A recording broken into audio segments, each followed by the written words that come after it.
What's up, YouTube? Welcome to the Clutch Praise God channel, man. My name is Clutch, or you can call me Rodney.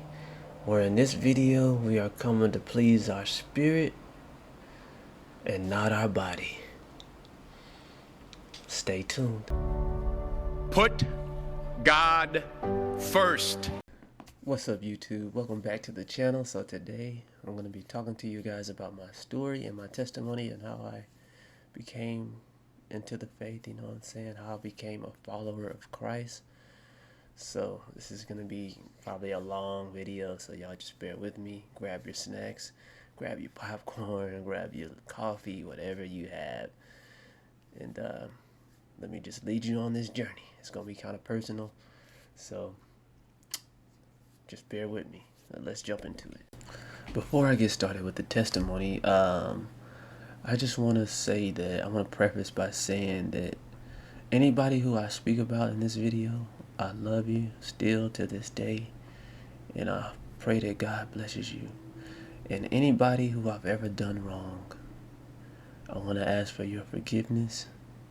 And anybody who's ever done me wrong, whoever sinned against me, I forgive you. I forgive you. Forgiveness is a big part of just letting go, you know what I'm saying? And letting go and letting God. And so I just wanted to preface this video by saying that I love each and every one of you brothers and sisters in Christ. And yeah, so let's just get into the testimony. So you guys, I'm just gonna start off, the video of how I grew up as a child. And I was born into a military family. My dad was in the Air Force, United States Air Force, and so I was born in Hawaii.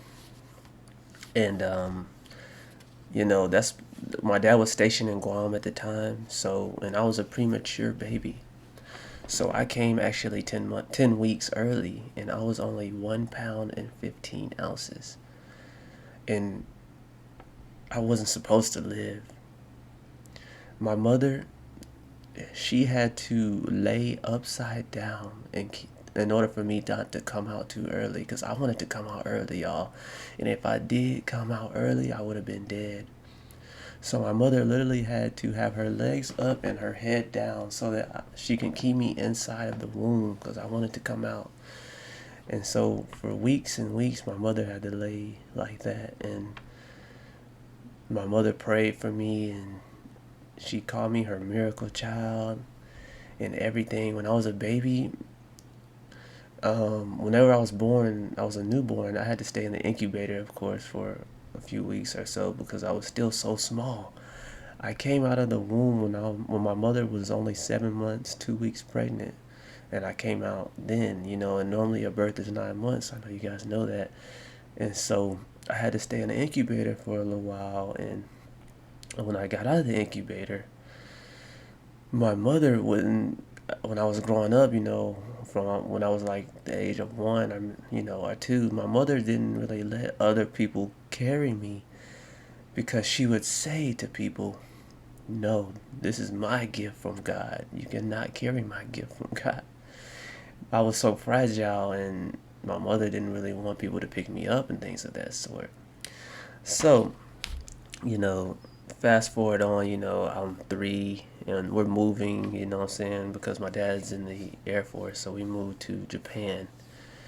And when I was in Japan, I lived there from the ages of, I'll just put it in grade perspective. So from 1st grade to about 5th grade, you know what I'm saying? I was just living as a young kid, just doing my thing.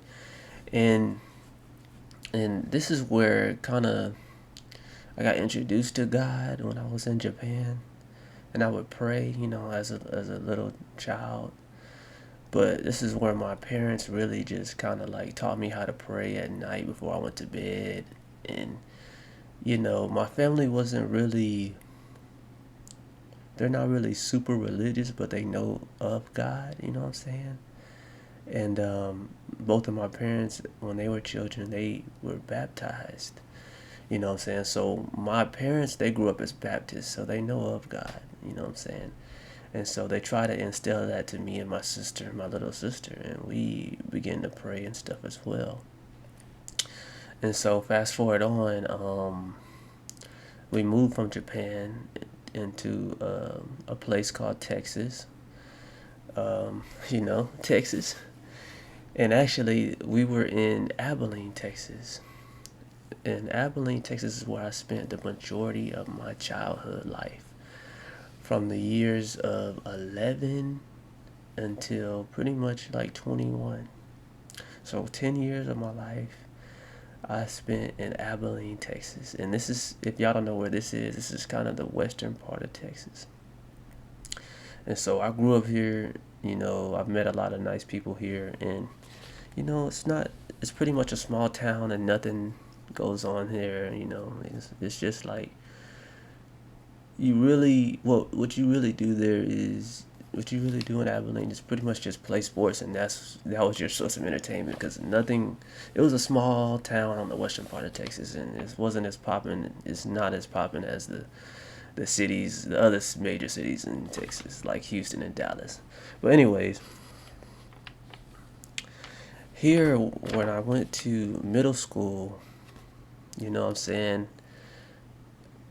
I became like, interested in a lot of things. And this is where in middle school, other kids were also interested in a lot of things, because as a kid you become interested in lots of different things. And here is where I was introduced to the things of like porn. And so, and you're hitting puberty right during this time in middle school, and you become introduced to porn and things of that sort. And this is where I was kind of introduced to it, and it kind of intrigued me. And I would watch things just because I was curious, as children we're always curious. And this is why it's important that we monitor our kids today, because some of the things that we see from other people and other kids, it wasn't really that good for us to see. But anyways, fast forward, in high school, I went to a predominantly white high school. Maybe maybe in the class total there was like a handful of blacks, maybe like 5 to 10 black people in total in my class in high school. This school that I went to at the time.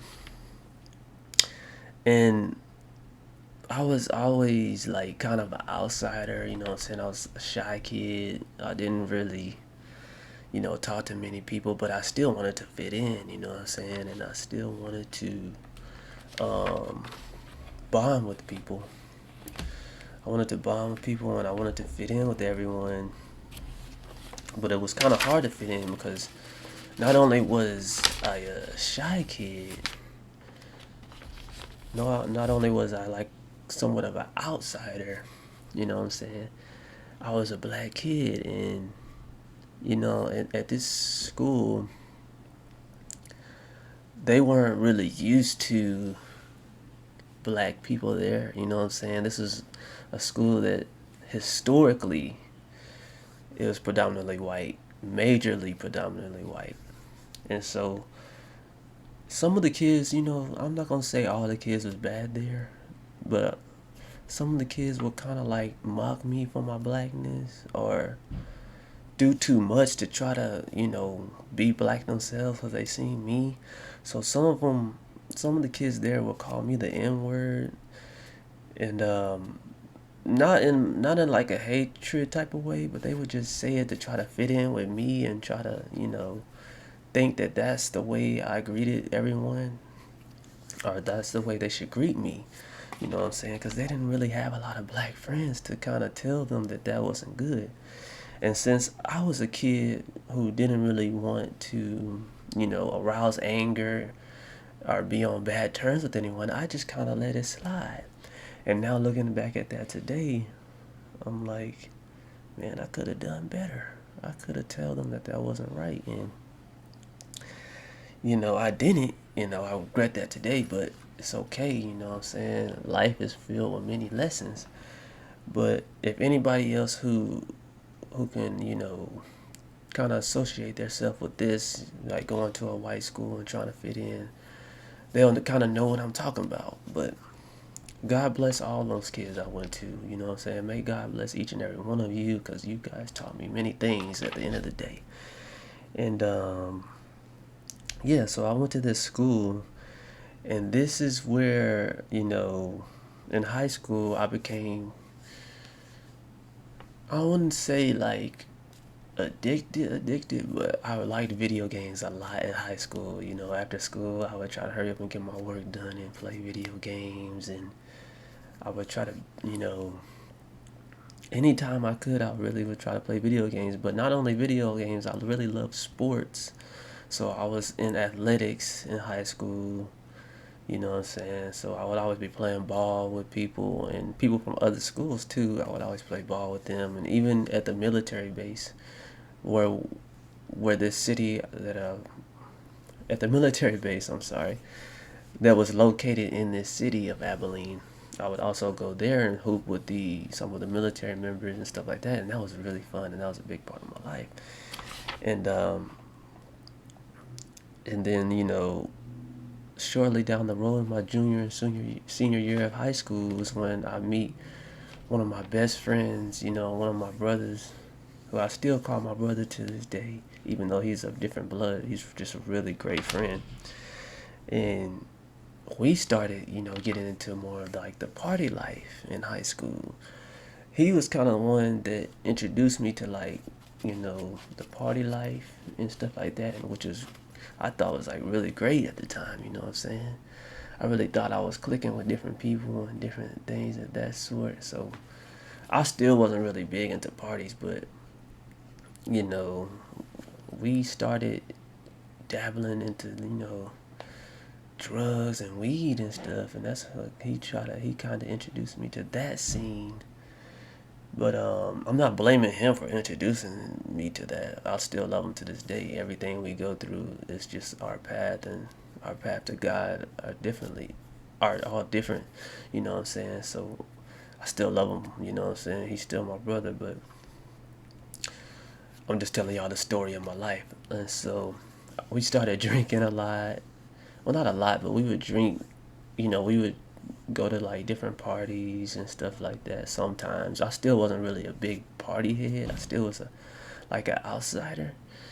You know what I'm saying? But sometimes I would go to him with different, events and parties. Or, sometimes we would smoke together. Weed. I'm talking about weed, of course. I was introduced to weed in high school, junior year, and so I'll never forget one of my first encounters with it. And this is why we can be, kind of like can hit you on a spiritual level if you don't know, you know what I'm saying?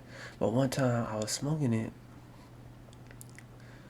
and then after we got done smoking, or it was a group of friends or whatever, I felt like I wasn't inside of my body, or like I felt like I was like floating in midair. But I guess that was just the part of me being high and stuff like that. Like I didn't get it. I didn't get what was going on, but I knew it was like a very calm feeling. It was like I was on a cloud, and I guess that's why they call it high. Yeah, I mean it makes sense, but people don't realize, that hits you on a spiritual level too, and you just can't get enough of it. You know what I'm saying? And so, fast forward, um, I was into this. I was into I'm sorry, y'all. I have notes here. I'm trying not to get off track. That's why. But I cared a lot about what people thought of me and things like that, and I tried to fit in, and so um, but I was still kind of an outsider. You know what I'm saying? I didn't want to be too far of an outsider. I don't know. It was weird. I was a weird kid. I still am kind of weird, but I cared a lot of what people thought, and then I was also looking for love in high school. And so eventually, like around the end of my junior year, I want to say the end of my junior year, I found the first love of my life. You know what I'm saying? And I'm not gonna disclose her name or anything like that, but she was really my girlfriend at the time in high school. She was really the one that introduced me to astrology and signs and stuff like that, like zodiac signs. And so she was saying like we are compatible and stuff like that based on my sign. And um, this is where I started reading stuff about signs, because she was really into the moon and stars and things of that sort. And mind me, even though I lived sometimes I would live in that party scene, I never had sex or anything like that. I was still a virgin even until this time, meeting my girlfriend at the time. I was still a virgin. And so after getting consumed by others and seeing others what they were doing, seeing that they was having sex with so and so, I became curious and I wanted to try it for myself. You know what I'm saying? I was ready to try it. And so of course, I fell into sexual sin, sexual temptation, because in high school I would always watch porn, and I was, of course, beat my meat and masturbate. And so what that does to you on a spiritual level, it makes you want more. You know what I'm saying? When you watch porn, it makes you want to do it yourself, and that's why porn is extremely dangerous. So I would watch it, and then, what I'm saying, fast forward, at the time me and my girlfriend were dating, I really wanted to try with her, and we ended up doing it. And we did it several times, you know what I'm saying? And yeah, that's just one of the things we did. And fast forward a little bit later, you know what I'm saying? Or not fast forward, but during this time where I had my girlfriend, I had to balance, school, my girlfriend, hobbies, um, friends, family, and I really, at this time in my life, I really had I had an issue of balance. Like, I didn't know how to balance all these things. I would put one above the other. I would do other things before I did other things, and this kind of ended up, and this is why I ended up losing, my girl at the time, because I kind of stopped showing her as a priority. And then another thing that kind of led to the downfall of losing my girl was porn. Watching too much porn, bro, and letting it get to because it gets to you on a spiritual level, bro, when you watch it, because you think when you watch porn, what they show is that they are perfect in what they do. So you try to compare yourself with that, and then you're like, man, I can't do that, and it starts to get to your head. You know what I'm saying? And that's why it's dangerous to watch porn. And so, as I fell out of this relationship, maybe 2 years after high school, we dated for 2 years. Or yeah, we dated for around 2 years, and this was a year or two after high school when we kind of broke up. I was extremely heartbroken, and I used working out as a coping mechanism for it. So I would work out, and I would kind of try to use that to fill my broken heart, and it would help me for a little bit. You know what I'm saying? I would see the progress I was getting from working out, um, and also, sorry, I would also go with friends to work out and things like that. And they accompanied me with working out and playing ball, hooping and stuff of that sort. And that kind of would help me a little bit. But I still felt this emptiness inside my heart. You know what I'm saying? I would still feel this emptiness. You know what I'm saying? And I was still, you know, it didn't help. Like, working out didn't help me fully. It didn't. And so fast forward, and this is where I decided to go to college. I moved to Houston, and this is where I became more influenced with the party lifestyle, let me tell you, you know what I'm saying? So, of course, I fell into temptation, other people doing, seeing what other people were doing. I went to parties at my college that I went to. I went to Prairie View A&M University, if you guys don't know where that's at.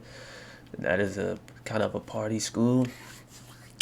So I kind of fell into temptation with parties, the weed scene, and things of that sort. And there was one instance where I said I'm done smoking because it made me sick. Like I was like, it made me feel bad and it made me feel like paranoid, and I didn't like the way it made me feel. So in college was when I was like, nah, I can't do it no more. It was at a point in time where I stopped smoking, and I thank God for that, because God pretty much, he put those feelings on me that I was becoming paranoid and I didn't want to do it anymore. So that was one of the reasons why I stopped then. It wasn't because of finding my faith. So I stopped way back then when I was in college, maybe a sophomore or junior in college. So this was about 4 years ago. And so, but yeah, I started, I was still had a problem with lust. I still had a problem with, beating my meat, masturbation when I was in college. And sometimes I would just go to parties just to fit in, you know what I'm saying? Just to fit in with the people there in college, you know what I'm saying? I would just to try to fit in with different folks and bond with different folks that way. But not knowing that there's millions other ways you can bond with people, and not just by the party lifestyle. But back then, I didn't know. I thought I could. Really, I would go to parties to find a girl. I would go there to try to find a girl or try to find, a connection. And it was just, now looking back now, I know that's the wrong place to try to find a true connection. You might find a quickie connection to have sex with, and that's not something I look for now. So fast forward into my senior year of college, I discovered, since I was still broken on the inside and I needed some answers, I still was longing for that girl in my life, that woman in my life. I discovered this movement called the RedPill. And I'll regret this. The RedPill is oh man, it's extremely bad, man. This movement is meant to lead men astray. This movement is meant to fill men's hearts with pride, to hate on women, to hold yourself to a value to where you don't need nothing, literally nothing but money and your success. And you treat women as if they're just things to have sex with, pretty much, in this movement. And the people who are in this movement, they are on YouTube, and this is how I discovered it, on YouTube, this RedPill movement. If you guys don't know, you can do your research on YouTube. There's plenty of them still active today. And I thought that this was gonna bring me, lots of, connections as far as, but in this movement, they're looking for sexual connections, but I just really wanted to connect with the opposite sex, you know what I'm saying? Regardless of if sex was in it or not. And so I thought this was gonna help me attract women, you know what I'm saying? And but what they teach here is they put all women into one box, treating them as if they are all the same. You know what I'm saying? And this is extremely dangerous. It's dangerous because you go into every single relationship thinking that all women want the same thing and all women are going to act a certain way. And now I know this is false, you know what I'm saying? You think that pretty much this movement, I'm going to sum it up real quick because I have a video on this, you guys, if you want to watch my RedPill video where I expose this movement. But I'm going to sum it up into one. So pretty much this video, or not this video, this movement, the RedPill movement, it pretty much teaches you to have pride in yourself. Just like the feminism movement for women, the red pill is the exact same movement for men. Just think about it that way, and that's the best way I can put it. So it teaches you a man versus woman instead of a men connecting with women and becoming one in the eyes of God, under the eyes of God, and having a God-fearing relationship and increasing and growing with God. It teaches you to pretty much a man versus women mentality, and this is extremely dangerous. But I thought this is gonna help me erase my emptiness in my heart. I really thought it was, you know what I'm saying? And I really thought it was gonna bring me more sexual partners because I was still drawn to my lust at this point. But all it did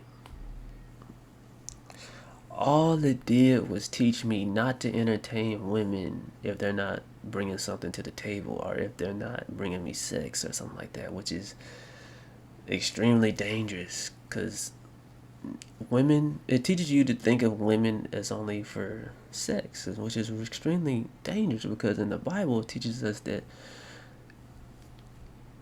God sent us a helper to help us to help us, grow with God, to help us fulfill our duties and purpose. And that helper is a woman. So she should be treated with respect. She should be treated as someone who has needs as well. And her needs should be fulfilled by the man as well. It can't be a one-way street when it comes to love and stuff. And love is really about sacrifice. The man must sacrifice for the woman, and the woman must sacrifice for the man so they can become one and grow with each other. And so while I tried to put this red pill movement into action, I could never really connect with a woman. This is how dangerous this movement is. And so the movement never really worked for me to where I would get sex out of it. I never got sex out of practicing this movement. All glory to God. And I thank God he didn't allow me to get sex from pursuing this movement. And you know what I'm saying? And since this didn't really work for me, this movement, red pill movement didn't really work for me, I started to have questions like, why is it not working for me? And so I started to turn to more astrology to see if I can find people that I was more compatible with according to their zodiac sign, astrology sign. And also I would start to turn to astrology in terms of, when I seen, the story about 1111, the Make-A-Wish, when you see 1111, I started to think that was true, but that is extremely demonic as well. You pretty much wish upon something because you see a time. According to astrology, they think 1111 is a time where you can wish for something. That's a time when a shooting star is in the universe or something like that. So you're pretty much asking the universe to bring you something, which is extremely demonic, extremely dangerous. We're supposed to be asking God for what we want and not the universe. And so I would do these things trying to see who I was compatible with who according to signs, zodiac signs. And that still wouldn't work. And that's when I was like, man, this zodiac stuff, this astrology stuff is false, bro. It's false. It don't even work for me. You know what I'm saying? And so fast forward, I graduated college. I got my bachelor's in computer science. And I thought because I got this degree that I would feel some sort of peace. I wouldn't feel any emptiness in my heart anymore. I would have a job, a good paying job that would bring me good money, and I would be happy. All I needed was my money. And also I would be so busy that I wouldn't even, think about, anything else that I was needing, like love and peace and stuff. I would just be busy in my job working. I thought wrong. Because I saw all my peers, at the end of the senior year of college, when you start to apply for jobs and start to get offers, I saw all my peers and my colleagues, classmates, I saw them all getting job offers and getting offers to great companies. attending they were attending interviews and getting, offers from those interviews. And so me, what I'm saying, I still didn't have a job lined up yet by the time we were about to graduate. And only about the time you're about to graduate, you already have a job lined up. That way, when you graduate, you just go straight into that job. I still didn't have a job yet, however. So I would attend several interviews, and I wouldn't get anything. I wouldn't get no job offers. I wouldn't get nothing. I wasn't getting anything. And while I was in college, um, I was working at a grocery store, which I'm still working at today, believe it or not. And I would just work at this grocery store, and that's what I was doing while I was going to college full time. And so, while I was not getting any offers well, I was graduated at the time, so I went back to the grocery store full time, and I still wasn't getting offers. I still would apply, go to an interview, and still wouldn't get an offer, and things of that sort. So during this time, I was really, kind of sad, you know what I'm saying? And I would cry out to God, like, why me? Why can't I get any offers? Why? What's wrong with me, Lord? Like, what am I doing wrong? You know what I'm saying? Because I always knew of God, you know what I'm saying? I always knew of God, but I didn't have a relationship with God. So I would cry out to God in desperate times, you know what I'm saying? I wouldn't thank God for just me breathing on this earth, just for me having life and a roof over my head. I wouldn't thank God then, but I would always cry out to Him when I was desperate for something, which, man, looking back at my old self, I'm disgusting with my old self, you know what I'm saying? I regret how I treated God. And so I would never go into like a severe form of depression. I would still have really, really sad nights to where I would, tears would literally be running down my face asking God, like, why can I get this job? Why can I have a job offer? You know what I'm saying? Why can I find love of my life? Where's my love, my true love of my life? And so I just continued, I just gave up hope, essentially. I continued to just work my grocery store job and just play video games when I got off, just living life on autopilot. And I just gave up hope, man. And I was like, man, ain't nothing gonna happen for me, man. That's what I would tell myself, you know what I'm saying? I'm just work this grocery store job, and maybe one day something will happen. But I started to like give up hope, and I started not to try, you know what I'm saying? And I would still use some of the practices from the Red Pill movement, and some of the theologies that they think, in that movement. And then people in the grocery store where I was working at, they kind of would like, they would see my tattoo, my very first tattoo that I got when I was maybe my first year of college or something like that, after my first year. And if y'all don't know that tattoo, I have a cross. It's a cross, and underneath it says faith. I'll put it in the video so you guys can see it. But this is my very first tattoo I've gotten. And a certain brother at the grocery store who I was working with, he asked me about this tattoo. And he asked me if I was religious and stuff like that. And I said yes. I was Christian, you know what I'm saying? Even though I wasn't really following into the ways at that time. Yeah, I was a Christian. He said, oh man, that's good. And I was like, yeah. And so fast forward, I would watch a lot of YouTube. I watched a lot of YouTube, daily. I came across this channel, and this channel was pretty much exposing the red pill for the danger that it was, you know what I'm saying? And that's when I was like, man, he's right. If you don't know this YouTube channel I'm referring to, I'll put it in the description, but he's right. This red pill stuff is really not worth it. And so that's when, I started, because not only was he exposing the red pill, he was also trying to gather souls to Christ, and he was also trying to get people to start their walk with Christ. So this is where I was like, yeah, man, I gotta. He's right. I need to improve my relationship with God. That's what I need to do, and this would change my life forever. Cause this is when, you know what I'm saying, I purchased my Bible, and I started reading out of the Bible. You know what I'm saying? Just to see if I can, draw closer to God. That was my mission. And the very first book I read in the Bible is the Book of Proverbs. And man, I love that book. There's so much wisdom in Proverbs, you know what I'm saying? There's so much. So that's the very first book that I read. And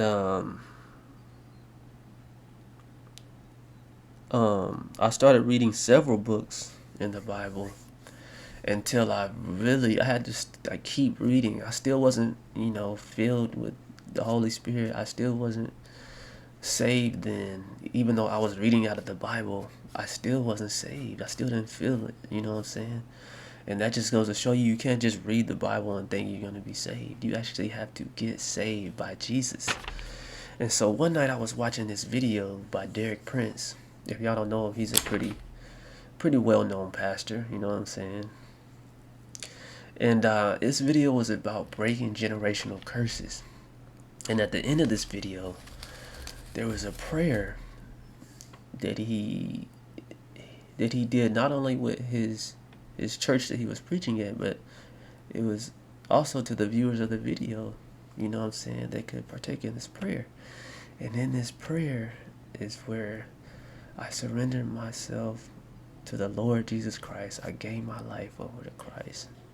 And I renounced any generational curses in this prayer. And this prayer was at the end of the video. And after this prayer, I felt so much peace. I felt so much, love from Jesus. I allowed Jesus into my heart in this prayer. I gave myself to Jesus this day, and there was no greater love and no greater feeling of love, peace, joy that came upon me, you know what I'm saying? And so I really knew that, that Jesus is the true answer to all our problems, you know what I'm saying? God can lead us. And this video is a good video if you guys want to learn how to break generational curses. This Derek Prince video, I'll link it down below so you guys can break any generational curses that you may think you have. It's a great video, and after I said the prayer that's at the end of this video, I felt the Spirit of God just pour into me, and all the emptiness of my heart just went away, you know what I'm saying? And it's such a great feeling. And that night I went to bed peacefully, but also I woke up. I was dreaming, and in my dream I woke up. Well, let me backtrack. So I was dreaming, but the only thing I remembered in my dream is that I yelled out, Jesus! Like I yelled it out that same night. And so when I said Jesus, I immediately woke up. And then I started speaking something that I didn't know what I was speaking. I don't know, like a different language or something. I don't know. And maybe it was tongues or something, but I know that that's one of the gifts of the Holy Spirit, is speaking in tongues. And I don't know if that's what I was doing, but I don't know what I was saying, and I couldn't stop it. I just was saying something.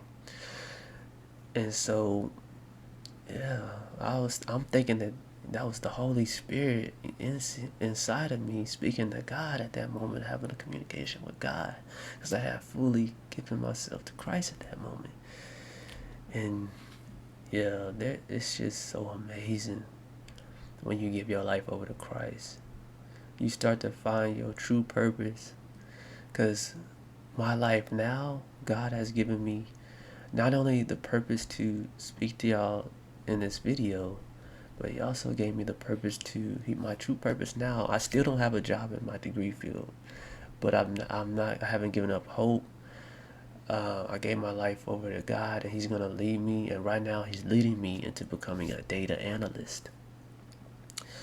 And right now, I'm working on a certificate to become a data analyst. And I feel like this is where God is guiding me. That's what He's putting on my heart. Because God really speaks through His Word, through the Bible, and He really speaks to us through the heart. And God searches for the heart. He knows if your heart is good and if it's evil. And so, man, I just want this video to really, fill y'all's hearts and really fill your minds and really capture some of you guys that are lost and who are down and depressed and who don't know the true purpose in life. God can lead you into that true purpose. And right now, I'm treating every day as if it's a new day. I can do better. I can glorify God, and I can walk with Christ. And so now, now I'm just striving to be the best I can be. And now I urge you guys who are in any red pill movements to get out of that, man. To get out of that red pill movement. Get out of that feminist movement. It's hindering yourself on a spiritual level. You know what I'm saying? And get out of this astrology, man. This zodiac sign stuff is fake. It's not real. It doesn't come from God. It actually comes from the devil and from demonic influence. It's actually a new age practice, you know what I'm saying? And if you don't know anything about the new age, you got to get familiar with that, because this is a spiritual battle that we go into every single day. Every single day we have a spiritual fight with the devil. Every single day we have a spiritual fight with the flesh. The spirit fights the flesh every single day. So that in the flesh, if y'all don't know what the flesh is, that is pretty much what our mind and our heart desires. So any temptation like lust, you know what I'm saying, eating a lot of food, eating too much food, things of that sort, drinking, doing drugs, those are all activities of the flesh. That's all what your flesh wants to do. But your spirit wants to draw closer to God, wants to draw closer to Christ. And so your spirit is constantly at war with your flesh every single day. So every single day you need to be praying to God. You need to be reading your word on a daily basis. Reading that Bible. You need to be getting edified through your spirit on a daily basis so that you don't fall into temptation. You need to be asking God to protect you from temptation. Asking God by the blood of Jesus to keep you on the narrow path that's in the Bible, y'all. There's many ways to destruction, and those are the wide paths. But the narrow path is the path to righteousness into the kingdom of God. So yes, man, I pray that you guys stay diligent in your walk with Christ. I pray that you guys, use this video to help your journey. Use this video to kind of, get my side of how I draw closer to Christ. And use my testimony to know that Christ is real. Jesus is real, and He can turn your life around. And so, yeah, thank you guys for watching. I love all y'all. And God bless you guys.